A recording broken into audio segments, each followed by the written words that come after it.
everyone with an interest in MASH, or more broadly, metabolic-associated steatotic liver disease, Surf's Up. Doesn't that roll off the tongue? Season 4, Episode 48 of Surfing the MASH Tsunami, our interviews with some of our best friends about what they're looking forward to at the Liver Meeting 2023, starts now.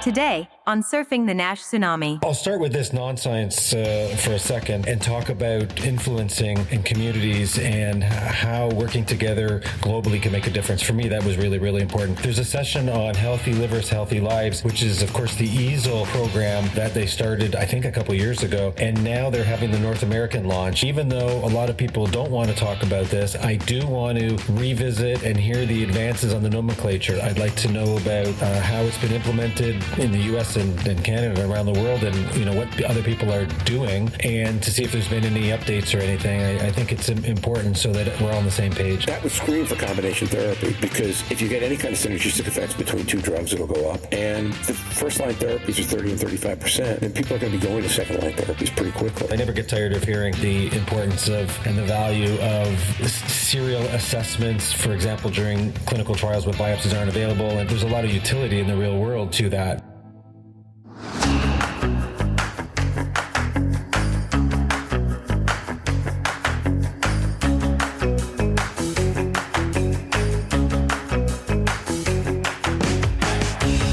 As we prepare for the Liver Meeting 2023, Surfing the NASH Tsunami is interviewing some of our guest opinion leaders on what they find most exciting about the upcoming agenda. Today, Roger Green speaks with Fatty Liver Alliance founder and president, Mike Betel, about sessions and themes at TLM 2023 he anticipates most eagerly.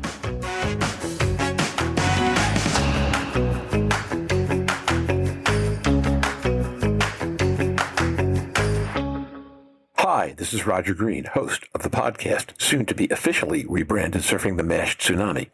This week, our plan was to record an episode on the liver risk score, but that fell apart at the last minute due to some conflicts that only emerged on Monday. We were unable to record this week. We hope to have that interview for you at a later point in time. So next on the release schedule, and pushed up a few days, was the preview run-up to the Liver Meeting 2023 from AASLD, which takes place in Boston starting on November 9. The original plan was to record several interviews that we would release on the week that starts on October 30th, but we are stepping that up a little bit. We will do one or two of them the end of this week, and 2, 3, or more over the course of next week. Each will be an individual interview with one of our favorite guests, discussing what that person anticipates most eagerly about TLM 2023. Today, we're publishing an interview with our friend Mike Betel, founder and president of the Fatty Liver Alliance. Mike, who has been traveling to meetings all fall and speaking at many of them, was able to spend some time with me on Thursday discussing some of the general topics and general issues that make TLM 2023 so exciting for him. Hope you enjoy. So the second in our series of conversations about why we're so excited about TLM 2023 is with our good friend Mike Betel, the president of the Fatty Liver Alliance. And I'm excited, Mike, because we'll get to do a reprise of our picture in Vienna, and hopefully my hair will not be blowing all over the place. I've never gotten so many people laughing at me about a video post in my life. Your camera skills are really exceptional. You put on a really interesting face for me. How are you today? I'm good, too. My hair is getting long, too, so we'll try not to stand outside where it's too windy. So where are you today? I'm in Toronto, Canada.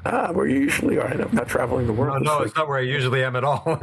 I'm usually everywhere but here. Washington last week at Mosaic, and that was fantastic. So I am really, really looking forward to going to Boston and seeing and reconnecting with so many people. That's going to be so great. It's going to be an exciting meeting. Isn't every year exciting, though? Now, yes. Oh, no, not during COVID. We won't count those years. Not only COVID, but also there wasn't that much content, and mostly people were bummed out about all the drug trials that weren't working. But I think the level of science, we're now at a point where the level of science just steps up repeatedly and exponentially. And so I think that's a good thing.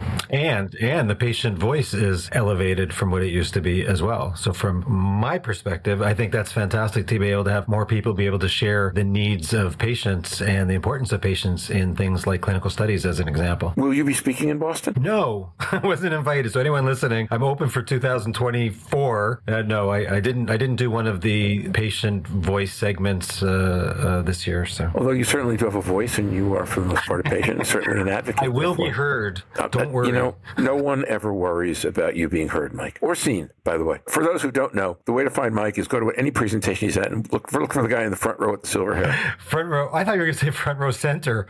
Okay, front row silver hair in the center. That's good. Yeah. So I didn't want to give away all your tricks. If I said center, then no one would have had anything at all. If I say front row silver hair, at least people have to know where to look, right? So if someone is close to my seat, I know they listen to your podcast. So tell me about some of the things in this meeting. In all seriousness, you were as assiduous about going to presentations as anybody I know, and you already showed me your calendar with the hot ones marked in red and the maybes marked in blue. So what are some of the red presentations for you in this meeting, and what are you excited about seeing? Okay, admittedly, I have to still go through to find out like the things like the late breakers and all of those things. I haven't pulled that out yet, but I have one science one I put aside. I'll talk about in a second. And for me, it is like I started the conversation today about connecting with people, and there's so many opportunities. I'll start with this non-science for a second and talk about influencing in communities and how working together globally can make a difference. For me, that was really, really important. There's a session on healthy livers, healthy lives, which is, of course, the EASL program that they started, I think, a couple years ago. And now they're having the North American launch. So if you look at some of the top speakers just in that one session, it's like Jeff Lazarus, Maru Ranella, Mazen Nuruddin, Alexandra Krog, and there's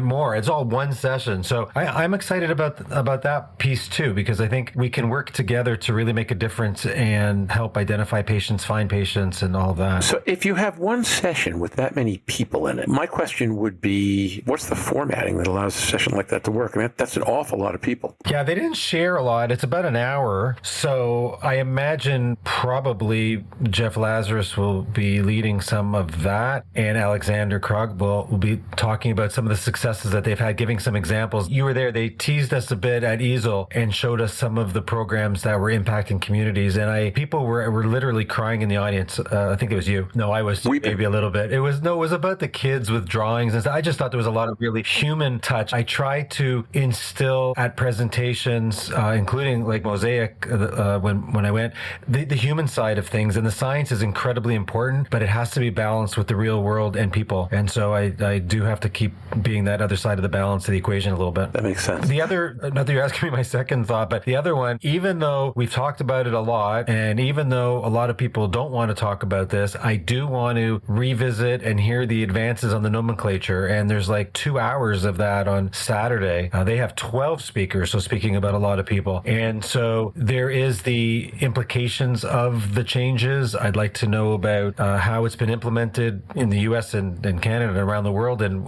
what other people are doing, and to see if there's been any updates or anything. I think it's important so that we're all on the same page. Now, going along from there. Okay, so how have you been finding all that in your work with patients and things? I made the decision, I'll start with that, to adopt it and accept it. I've always been an early adopter of new things, new technologies. First one to have a pager. Yep. First one to have a color overhead. So one of the first ones to accept the nomenclature piece as well. And so I think that things are progressing slowly. I still see a lot of MAFLD out there in, new publications, but that could be just because it's legacy from, months ago. But from the patient perspective, I have talked more recently to more people that actually like it more because it's clearer. And for them, not only does it identify patients who are using alcohol versus everybody who has liver disease or cirrhosis uses alcohol. And so they like that MET-AL division and the way that the pillars are laid out. That's always been one of my favorite points about that. And the idea of MET-AL, I think is really huge. In general, and one of the things that Jorn talked about that he's interested in is a paper that looks at not using NASH CRN, but using the histoindex scoring system to assess PRO-C3. And his point, not the first time it's been made, is that if what you use is a ordinal or nominal scoring system, then you're creating artificial breaks somewhere, and that creates a lot of error. Whereas if you can avoid that, right, then that works out a lot better. So focusing on one pillar at a time, I guess, right? That's what it would lead to? It's not about one pillar at a time so much as it's about how do you do the analysis. If you think about it, F3, F4 is kind of an artificial distinction. A less artificial distinction would have to do with some kind of continuous continuous score based on whatever it's on, because the continuous score gives you a lot more gradations. It gives you the ability to reflect subtleties. You're not creating an artificial cut and saying bang. So, the whole idea that either you had alcoholic or non-alcoholic steatosis, I understand that they present differently, and that, for example, the chicken wire fibrotic pattern that you see in alcohol is different than what you see in non-alcoholic, but people do both, right? It comes down to really, with that discussion point, it comes down to understanding individual patients' needs and tailored care. I truly believe that we cannot treat every patient the same. And so this nomenclature designation will help have more insightful discussions with the patients, having them with the physicians, and, possibly even some other, there might be even multidisciplinary involvement too, depending on the patients themselves, which is important as well.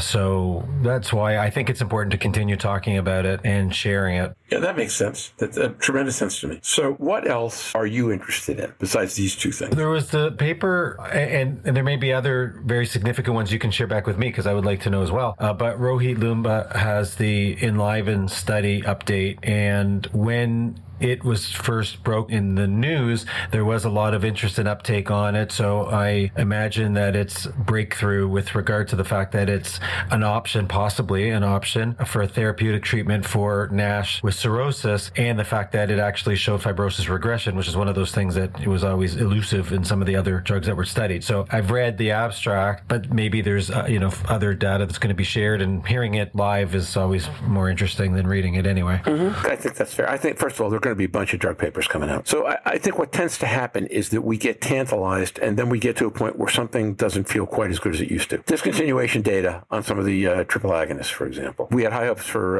FGF21 and cirrhosis. The Caro trial didn't do as well as people had hoped it might. But I think we'll get to peek under the hood a little bit more than what happens if all you see is the press release and you hear the investor call. And let's hope that other people don't get fatigued by new opportunity.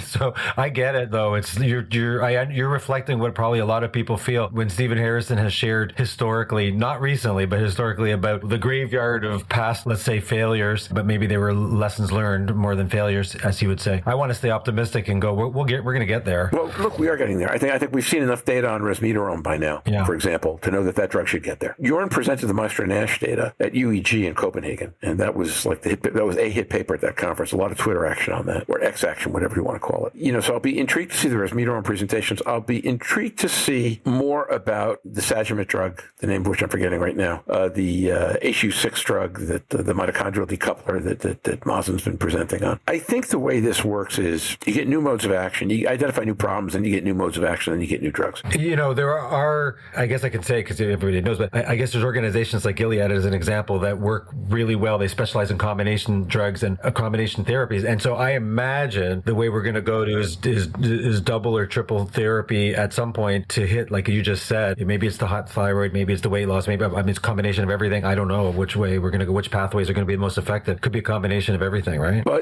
if you think about it, right, none of the drugs that we're looking at in monotherapy are efficacious in more than half the patients. And in fact, mostly less than that. So that would scream for combination therapy, because if you get any kind of synergistic effects between two drugs, it'll go up. And the first line therapies are 30 and 35%, then people are going to be going to second line therapies pretty quickly. It could be like patients might need like a booster effect. So let's say they take the first therapy and it's partially effective. The 25% though, is it like the 25% where it's working, you're good, and the other 75% are going to need something else? Or is it going to be the 25 or the other percent maybe together it's enough to push them over? I don't know that combination, but that would probably be the way that you would go. You would use first line and then go from there, right? Yeah, I think that's fair. I personally expect to spend a lot of time in NIT presentations, actually. For sure. I have a number of sessions too with NITs. Of course, I never get tired of hearing the importance of and the value of serial assessments, for example, during clinical trials when biopsies aren't available. And there's a lot of utility in the real world to that. And if we can encourage patients to participate more in studies because it's non-invasive, it's going to be better for everybody. Yeah, I think that's right. I'm actually interested in what happens when drugs come to market. I mean, one of the challenges that you can foresee is if resmetirom is only deemed effective in a third of patients, and it takes you a long time to figure that out, then you can see payers in the U.S. at least saying, gee, it's an awful lot of money you're asking me to spend on something I'm not sure is ever going to do me any good. mind. So how can we get to a faster answer on that? And the faster answer isn't going to be multiple biopsies. It's going to be smart use of non-invasive tests. So I'll be intrigued at presentations that take a look at anything that helps us figure out what we can learn faster. You know, back in the day, in quotes, when we were looking at hepatitis C, we used, well, first of all, we used ALT, so that was not so good. But later, when we were using HCV RNA to monitor impact from treatment, before it was a cure, that was one of the things that you could do. You could see the virus levels change. And so I think that it might be, you're right, if you can have a marker to just indicate if it's working a little, a lot, or not at all, that would be helpful. Right, and how quickly. Yeah. I mean, the nice thing about HCV is if you can get rid of the viral load, eventually collagen will follow, fibrosis will follow. Here, there is no pre-marker like a viral load, which is what makes the whole NIT question so complicated. And Roger, honestly, there's no cure either. Even if you normalize the liver, people can still go back to poor whatever it is that's happening to them. If it's self-inflicted, then they could cause a relapse and have it all over again, the fatty liver, the whole cycle, right? Absolutely. Oh, sorry, on that note, I wanted to say one of the things that I was interested in at the meeting, which is like a two-parter, is mast cell from tweens. I haven't heard that in a long time, tweens. Like, maybe when I was a tweenager, but from tweens to 20s. I know tweens to 20s is kind of a tricky thing to say, right? Yeah, we'll have a triple alliteration maybe, right? That's one of the ones I was most interested in. Totally agree with you. I mean, it's two sessions. I'm trying to remember who's in that. Well, Mazin is one, and Alina Allen is two that I know really well. So. And Dr. Zanatos, is that her name, from Cincinnati, the one who just published the paper on the demographics of all this stuff? It's a fantastic paper. So I'm really intrigued to hear what she has to say. She's in that panel also. It's got to be, I feel like Back to the Future when he said, it's not you, Marty, it's your kids. So it's like, it's about the kids, right? That's the future. And when you have kids that already are showing fatty liver and cirrhosis by the time they're 25 or 30, like, we got to take care of that early, and we are failing miserably. Tweens and teens, for God's sake. I mean, it's even worse than that, right? 10-year-olds, 11-year-olds. I've had these because of my granddaughter's age, right? I went to her end-of-the-year school picnic in May, and I was watching the kids playing kickball on the playground, and one of the things that struck me is a lot of those kids were heavy, much heavier than I remember anybody being when I was a kid. Did you notice what they were eating for lunch? Well, I wasn't watching. I mean, this was playground, and it was a picnic, so it was whatever their parents brought. So, no, I didn't watch what crap their parents brought, but trust me, I'm sure it wasn't pretty. But look, I look at our school picture, from when I was in elementary school, and nobody was as big as about a third of these kids were. That's interesting. I haven't gone back to look at that age group. But when you talk about tweens and teens, that's really where you are, right? Naeem, on a podcast earlier this year, last year, talked about treating a 13-year-old patient with cirrhosis. How do you get there,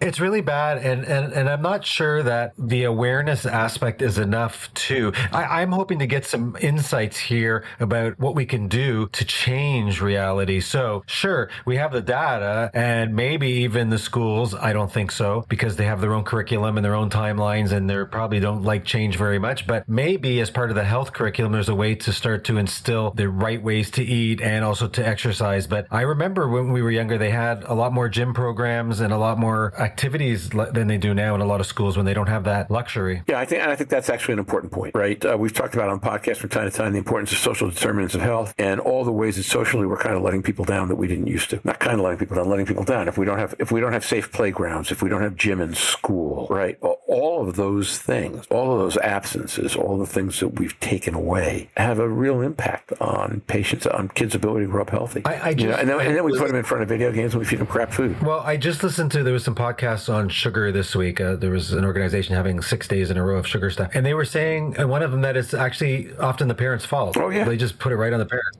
You're sending them to school. If the food wasn't brought in by the parents, most of these young kids wouldn't have that food. So sure, they can sneak a little bit at school or something, but it's the choices that they have to learn how to make now. So yeah, we have our work cut out for us, and it's going to take years. It's not going to take months. Naeem and Dr. Kumar from Weil, I think it is, are doing a presentation at some point on digital therapeutics. And we're starting to see those get approved. Digital therapeutics, which can augment drug therapy. And if you talk about tweens and teens and 20s, I guess that's twee age groups thrown together. For those of us who really want to speak badly and mutilate the English language. But for tweens and teens and 20s who live in a digital world anyway, the idea of digital therapeutics that can help drive them to better behavior is a really good thing. So I'll be really intrigued. I mean, Better Therapeutics is approved now. Naeem was one of the lead investigators on that program. Naeem's done work with Noom, a whole bunch of people on this stuff. So I'll be intrigued to see exactly what they're talking about. I'm looking forward to that too, but I have to admit, I understand what the digital therapeutics is all about, and I totally support it, and I think it'll really make a difference with patients. But you know how your brain subconsciously goes to something else, and you started to talk about that. You know what I thought of first? I I bet you there are more teens that are using online apps to change the way that they look for social media artificially than ones that are actually watching their health. And so they thin their face and post or whatever they're doing to make themselves look better than reality. And that they have down. Sorry, but it's so true. You know, I'm sorry. I'm so old that I'm 10 years older than you remember. Everything, and you're old, that everything I want to say is inappropriate. Oh, there's that grandfather thing again. You know, they just whine all day long. Yeah, but it's true. I mean, the interesting question, though, is there will be people who will be motivated. Yeah, parents and kids. On digital, I think the motivation might be higher with kids. I'll be interested to see when they present data what they have to say about kids versus adults on that, if they know anything yet. And similarly, looking at the two-part thing on the tweens and the teens and Mazel and MASH, I'll be interested to see what they have to say there, if anything, on the nature of intervention. I mean, one of those sessions is mostly about the demographics. The other, I think, is about intervention. So I'll be interested to see what they've got for intervention. It's a two-parter. Well, if they can come up with solutions that can be shared globally so that we can all be on the same page, why reinvent the wheel? If they can come up with things that we can use, and I mean, it would be up to us locally to try to figure out how to get it into the school system as an example, or to the parents. But there may be ways for us to make change that way, right? Yeah. Because the bigger thing, I mean, going to the government and like in other countries where they ban commercials for kids' cereal on Saturday mornings, that's a bigger fight. And I don't know in North America if we'll get there. Well, one would hope. So the New York Times, I think it was, it might have been, I think it was the Times, ran a really interesting piece a couple of weeks ago. It's not directly about fatty liver disease, but it's directly to what you just commented on. They took a look at 3 counties, all of which are on the southern border of Lake Erie. One in New York, one in Pennsylvania, one in Ohio. And the young death rates under 55 for medical reasons, in the 3 states are vastly different. They're all high by national standards, but in New York it was about 20, in Pennsylvania it was in the mid-20s, Ohio was in the high 20s. And they traced it back to a lot of policy decisions. You know, how much tax do you place on cigarettes? And how much money do you spend educating people on the downside of smoking, right? And other issues like that. And it's not surprising, though, Ohio, where they didn't spend very much money educating the downsides of smoking, where cigarette taxes are low, and the cigarette lobby is very, very strong, has a much higher rate of death under 55 from lung cancer than either of the other 2 states. My point being, if we're not going to fight on advertising, then we're basically starting with 2 hands tied behind our back and an awful lot of money we have to spend to catch up. I don't know which is the best way to go. So the first question is for cigarettes, for example. Did putting on disgusting images on the cigarettes actually decrease usage? I mean, that's one lesson, right? I've seen, I don't know the studies on that. I've seen papers looking at both sides of that, saying that if you show people disgusting images of the lungs, they feel like they're rotting inside, and that doesn't motivate them to believe they can quit. But certainly frank messages that if you smoke, this will happen. You know what? Speaking of that, I just saw for the first time, I won't say the drug here, so either way, but a drug that is advertised a lot lately for type 2 diabetes and weight loss. And it was a very serious commercial. There was no singing in it. It was like at the end, did you see that one? And at the end it goes beep, don't end up like that. Did I go too far? You know, it's like, whoa, like where'd that come from? So, you know, we might need to get that frank with people. Yeah. And well, look, there's a whole arc to this stuff, right? I mean, if you talk about a multi-year campaign to educate people on an issue, there are places to start and places to go. What's interesting to me is that to me, in some ways, the most successful of any of those campaigns ever was the original Viagra campaign, which started with, Bob Dole talking about his little blue friend. But seriously, I mean, the point of the initial campaign was to make it okay to talk about erectile dysfunction, and then to make it a scientific thing as compared to just something people giggled about or got embarrassed about. Because if I can legitimate the disease and then I can put science behind it, then people understand where to look for a solution, right? Yeah. Allergan, then AbbVie did the same thing with Botox Cosmetic. First you had to produce the science of it, and then you could go and you could educate people about. You could create situations for folks to understand. Here, the problem with the singing, dancing, SGLT2 and GLP-1 commercials is that it might make the drug feel less intimidating. And you watch somebody who's a little bit heavier dancing around doing it and say, wow, that could be me. But it's not clear that you're educating people on what they're getting into. And when that matters, for GLP-1, for example, is you've got high gastric discomfort and discontinuation rates, then you need to actually sell the value of the therapy, not just, gee, I'll be able to dance around like this and sing if I take this drug. True. We don't want to hear you sing anyway. I do sing, actually. I sing in bars with piano players, not on my own. In fact, I was doing that last night around here. Perfect. To me, I'm not a patient advocate, although I certainly advocate for patients. Play one on TV, though, right? I don't play much anything on TV.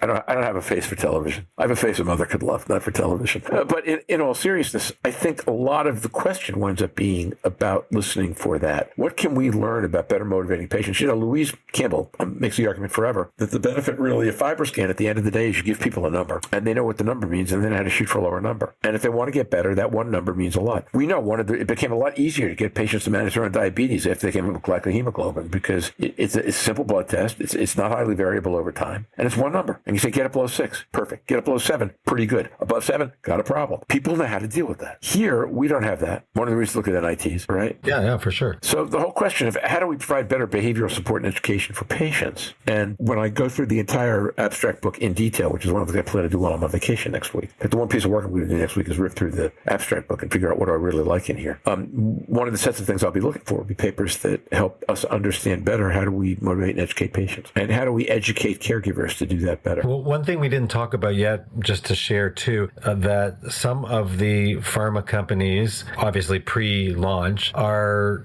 getting patients and patient advocates together to talk about and understand even better the patient journey. And so some of that will come to light too with regard to, what needs to be done and what was the most impactful just in the real world. So I'm really happy that that's happening. So I'm assuming those are private events at the meeting. Yes. And I assume you'll be going to a bunch of those. Yes. Good. Trying to raise my voice in a positive way. Raising your voice has never been a problem. If you need a caddy, maybe I'll see if I can come to one or two of them with you. The one that I did go to was last year in Washington, D.C. I was invited to one. And it was patient storytelling. And not surprisingly, people wept because they were talking about their moment of diagnosis and what do they wish they could tell themselves 20 years ago before they found out they had cirrhosis or whatever else. Well, you know what? I'm going to give a plug, if that's okay, to GLI, because I went to their A3, the Advanced Advocacy Academy piece. I've gone 3 times, but this was in person. And there was a lot of storytelling training and learning how to succinctly communicate in a passionate way your message so that people understand the seriousness of it and what you're trying to say. And then even further, how to use it in an environment like politics as an example and being able to advocate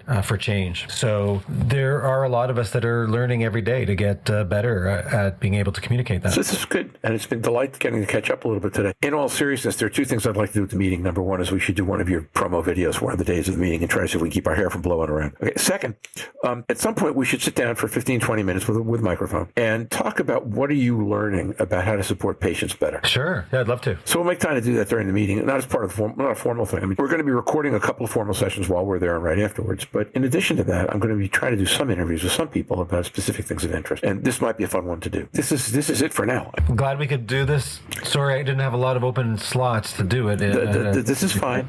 It just worked out well. And enjoy the rest of your time in Toronto. Take care, guys. See you, buddy. Later. Bye-bye. Thanks. Bye.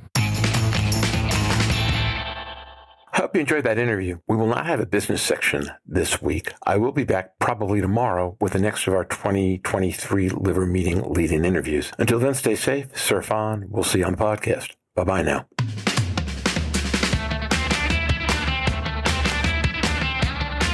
Have any questions for the surfers? You can send them to surfingnash.com and we will answer on the podcast or the website.